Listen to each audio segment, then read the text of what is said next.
Avogadro's law. पहले तो आप समझ लो कि एवोगैड्रो लॉ है क्या। कोई मुझे बता पाएगा एवोगैड्रो लॉ क्या है?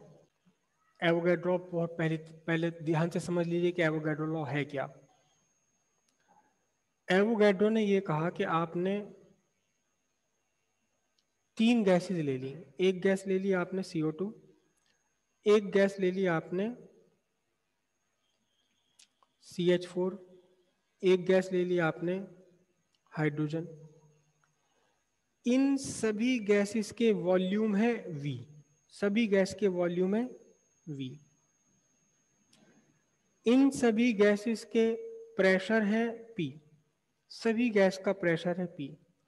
इन सभी गैसेस का टेम्परेचर है T। टेम्परेचर है T।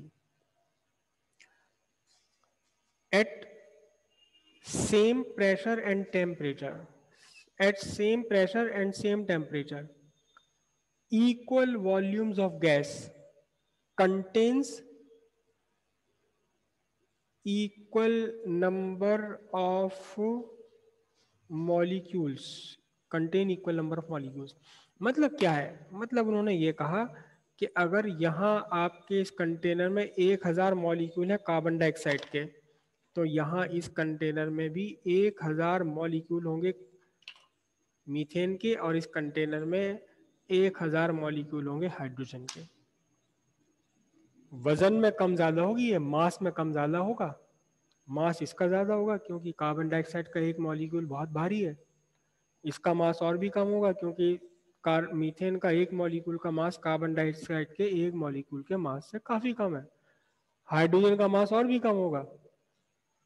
मास से मतलब नहीं है। यहाँ पर क्या कहा उन्होंने? At condition of same temperature and pressure, temperature pressure same रखते हुए equal volume of gases contain equal number of molecules. चाहे कितनी भी गैसेस ले लो आप, चाहे उसका मॉलिक्यूल कितना भी छोटा बड़ा क्यों ना हो, अगर सारी गैसेस के आपने कई सारी गैसेस अलग अलग कंटेनर में ले ली, सबका प्रेशर एक सा रखा, सबका टेम्परेचर एक सा रखा, सबका वॉल्यूम एक सा रखा, तो इन सारी गैसेस के मॉलिक्यूल्स, नंबर ऑफ मॉलिक्यूल्स भी सेम हो गए। ठीक है, ये एवोगैड्रो नंबर, ये एवोगैड्रो लॉ है। करेक्ट। अब समझते हैं इसे हम प्रूव करते हैं। हम केवल 2 गैसेस के लिए प्रूव करेंगे।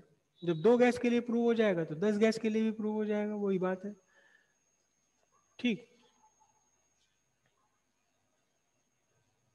फॉर गैस ए, मैंने गैस ए ले लिया, ए गैस ले लिया। P a is equal to rho a VRMS square, लेकिन ये VRMS भी किसका होगा? ए गैस का होगा। ठीक है। For gas b, pressure of b is equal to density of b into VRMS square of B. ठीक है जी। अब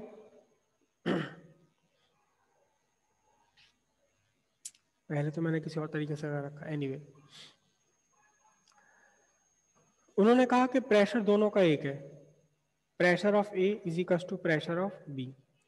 इसका मतलब rho a VRMS square of A is equal to, अच्छा मैंने यहाँ 1/3 नहीं लगाया, 1/3 लगा देता हूँ, वो तो हट जाएगा, rho B into VRMS square of B. ठीक है जी। अब डेंसिटी ऑफ ए कितना होगा? अब हम 1 मोल के लिए बात नहीं कर रहे, चलो 1 मोल के लिए बात कर लेता हूं मैं। क्या बना? मोलर मास अपॉन वॉल्यूम, और ये कितना बनता है बोलो? 3RT अपॉन m का स्क्वायर रूट का स्क्वायर। लेकिन ये किसके लिए बात कर रहे हैं हम? ये ए के लिए बात कर रहे हैं, ए के लिए बात कर रहे हैं। ठीक है, temperature of A.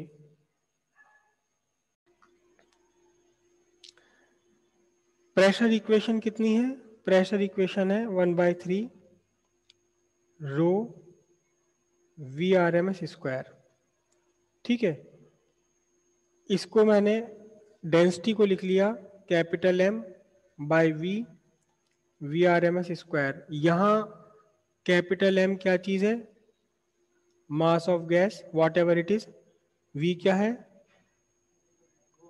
Volume of gas, जो भी इसका वॉल्यूम हो।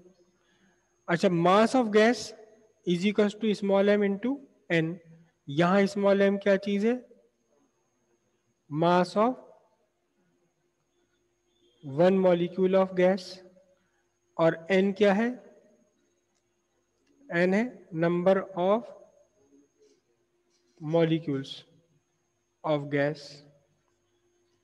तो फिर P इज इक्वल टू कितना बना, 1/3 small n by v into VRMS square. ठीक है, अब मैंने इसे 2 से मल्टीप्लाई करा, n को अलग ले लिया, 3 यहां लिया और 1/2 कर दिया m VRMS स्क्वायर, है ना।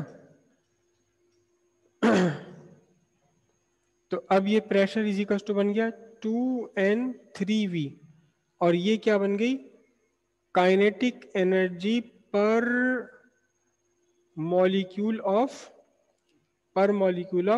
Gas, correct.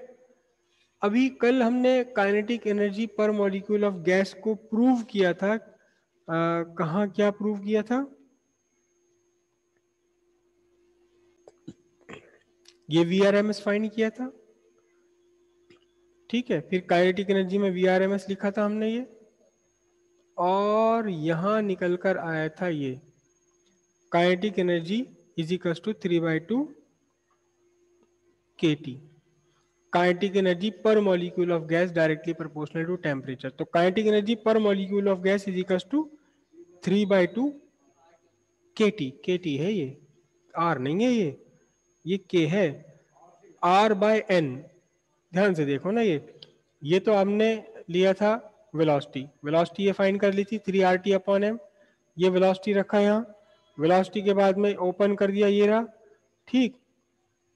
ये मोलर मास था, मोलर मास को लिखा मैंने मास of one molecule into Avogadro number Na, Avogadro number. और फिर देखिए ध्यान से, ये यूनिवर्सल गैस कांस्टेंट है और एवोगैड्रो नंबर भी कांस्टेंट है, तो इनका रेशियो, इनका डिवाइड करके भी हमेशा कांस्टेंट ही रहेगा। वो एक नया कांस्टेंट बना लिया था हमने, R/N, R/Na is a new constant called Boltzmann constant, Boltzmann constant K। तो 3/2 kT आ गया, ये तो रह गए थे।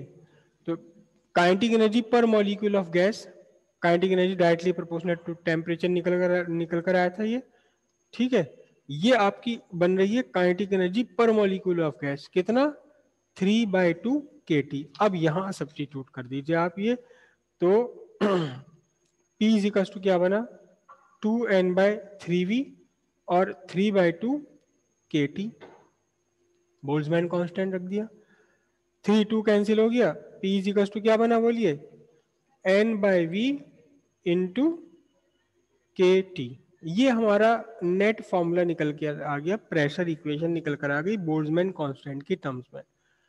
अब इस इक्वेशन को दो जगह हम यूज कर लें, कैसे, for gas A and B, gas A और B के लिए pressure of gas A is equal to number of molecules in gas A divided by volume of gas A, Boltzmann constant ये सबके लिए एक जैसा, चाहे कोई सी भी गैस हो, टेम्परेचर ऑफ गैस A, ठीक है। B के लिए pressure of B is equal to number of molecules of B divided by volume of B, Boltzmann constant into temperature of B, correct. दोनों को मैं डिवाइड कर दूं जरा, दोनों इक्वेशंस को मैं डिवाइड कर दूं, तो pressure of A upon pressure of B is equal to number of molecules upon of A, number of molecules of B, volume उल्टा चला जाएगा, volume of B upon volume of A, Boltzmann constant cut गया, temperature of A divided by temperature of B। अब ध्यान से देखना, बहुत ध्यान से देखना,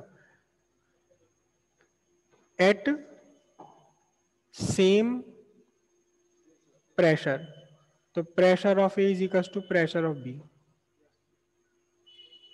ठीक है, एंड सेम टेम्परेचर, तो temperature of A is equal to temperature of B, okay. For same volume of gases, मतलब volume of A is equal to volume of B. अब देखना जरा, ये वन हो गया, ये वन हो गया, ये भी वन हो गया, क्या बचा आपके पास, N A by N B is equal to कितना, one, N A is equal to N B.